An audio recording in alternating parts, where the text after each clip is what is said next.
Hi, everybody. Welcome again to our mind-stilling time together. I know I need it. I don't know about you, but my mind gets very challenged by many things, and that's why we do this mind-stilling ritual. I'm no different than anybody else. I have challenges, and life is very difficult. And here we are at 1 year into, well, at least I got sequestered from the pandemic a year ago on March 13th. Today is March 12th.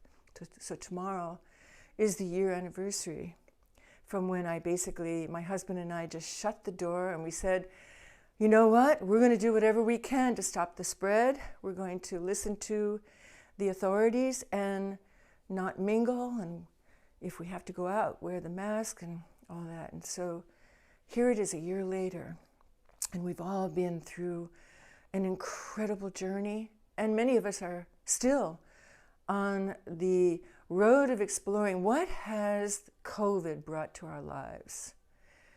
Maybe that's a good theme to concentrate on today. What has adversity or challenges or even death, the threat of death, or big things, really big things, not just stubbing our toes, which I did a few minutes ago.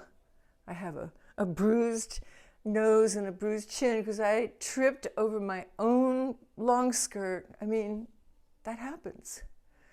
Thank God I didn't break any teeth or break any bones, but we do stumble, we do trip, sometimes over our own self, but sometimes we trip as a family of man, a family of humanity, a family of humankind.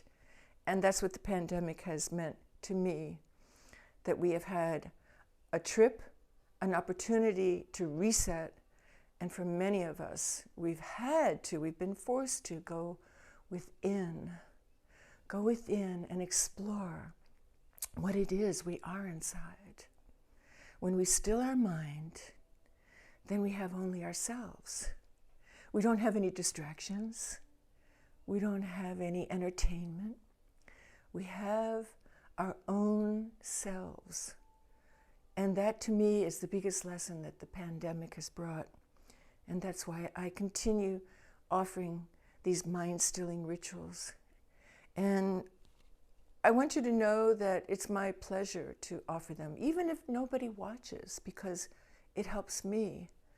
I do a little more intentionality with setting up a camera and making a nice background and hopefully not tripping and bruising myself like I did in the process of setting things up. But sometimes that happens. We set off with good intentions to make our life as best we can. And then sometimes we have stumbles and we trip and maybe even make what we could call a mistake, although most mistakes are actually stepping stones to lead us to the next thing, to the next best thing. So let's take a moment as we make a choice to still our minds here. And we can do that by focusing on the breath. And we can do it other ways if you choose to. Listen to a mantra, repeat a mantra, light a candle, gong a bell, go still with music. However you choose to do it, let's focus on the quietness that happens when we intentionally say, no outside influences. We're going to give ourselves a vacation from what's out there. We're not going to focus on the outside world. We're going to focus on the inside experience, which is truly where love begins. If we can focus on respecting and honoring what is inside of us, then we're doing really well. And we can reflect that to other people and other ways of being. If we have no respect for ourselves, the whole rest of the world becomes very, very crazy, and we don't have a comfortable time with it. So as we still our minds and let our breath become regular, always breathing through the nose to still things, to make them quiet. Hopefully there's no disturbances around, no neighbors, no leaky faucets. But if there are, it's okay. You can even get to a place of stillness if there are disturbances. It's more difficult, especially with like a barking dog or a baby that needs attending to. There's a time and place for everything. And if you need to attend to something right now, just come back. Come back when you have a few moments. It doesn't take long. Today we'll do a shorter version of a mind stiller, to know that you can do it anytime. Just within a few breaths, your focus changes. A few intentional breaths in and out will change the way you feel, change the way you see things, change your world. Breathing gently, feeling the breath, which is aliveness, which is beingness. Feel it. Focus on it, because without breath, you are dead. And even if you're in a coma, you have consciousness. So focus on stilling the mind. Go to that place where breath is the bridge from this troubling world filled with pitfalls and challenges and a lot of stupidness, a lot of people's opinions. What I share is not my opinion, it's my experience.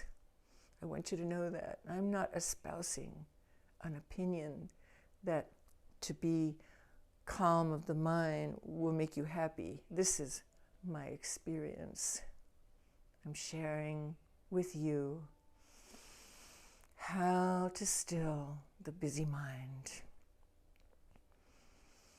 No matter what's going on, you can choose right now to focus on the peacefulness within your own being in this moment. And each new moment you can renew that promise to yourself to stay focused where peace resides, right here, right now. Not worrying about the future, not regretting the past, not focusing all the lives that have been lost this past year, but to remain in a state of magic and the mystery that is consciousness, that is aliveness. Breath gives us that. Breath is the key to the great mystery. Unlock that mystery within you and focus on your breath. Especially when you feel anxious, annoyed, critical, judgmental, any other form that fear comes in, because it's all fear. And the antidote to fear is love. Love yourself first, and you can get through anything, even a pandemic. We together as a family of humankind, we can spread love, and it can become the next new fad. Everybody wants to spread love and experience peaceful, calm, and the magic of life. Breathing, nothing more than just simple breathing. Focusing on breath. If a thought comes in your mind, you just watch it. If you don't talk to it, it disappears. The breath is truly the gift of life. Being conscious of being aware is the gift that breath gives all of us.